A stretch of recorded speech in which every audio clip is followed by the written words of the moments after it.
You haven't been studying the Word, have you? Uncle Jesus is here to give you a little early morning sleep deprived study. We're going to look at Deuteronomy. Somebody did a little study of this. A Christian guy did a study on this.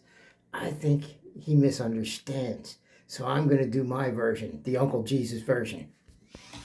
I think that guy added to the Word of God. I'm going to straighten it out here. Deuteronomy 28, folks. Deuteronomy 28. Yeah. Ah, here it is. Oh, there's another story before that. By the way, I'll be reading from the Book of Word Spells. Oh.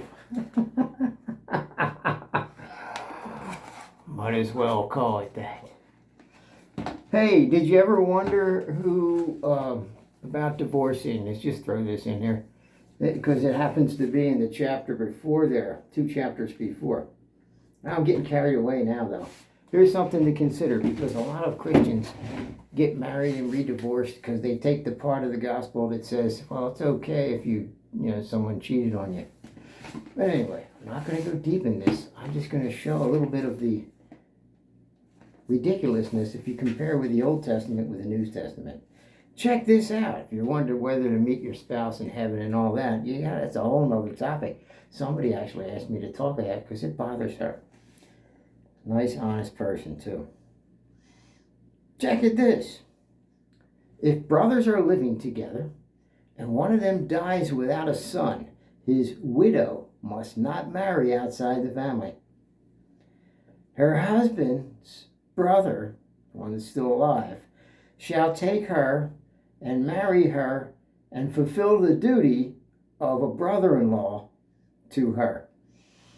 The first son she bears shall carry on the name of the dead brother, so that his name will not be blotted out from Israel. You see, it was all about seed and your name back then. It's a big deal, and it still is today. However, if the man does not want to marry his brother's wife, maybe he was planning to marry somebody else, Maybe he had a nice woman that he already was with for 2 years. But, no. However, if a man does not want to marry his brother's wife, she shall go to the elders at the town gate and say, my husband's brother refuses to carry on his duty of brother-in-law to me.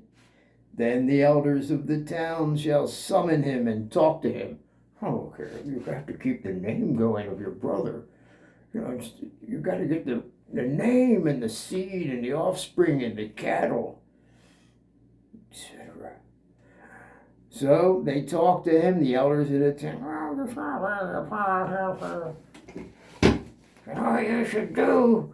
What should I do? You got to carry on your brother's name. I don't want to carry on my brother's name. But you have to. God says it's in the scriptures. The holy elders speak. Yeah. Yeah. So they talk to him. If he persists in saying, I do not want to marry her, his brother's widow shall go up to him in the presence of the elders.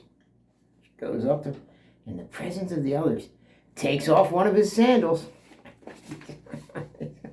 She's going to walk up to him in front of him, take off his sandal. That's what I'll do. She takes off his sandal, spits in his face, and says, this is what is done to the man who will not build up his brother's family line. I'll spit in your face and take your sandal off. The man's line shall be known in Israel as the family of the unsandaled. This is no joke, folks.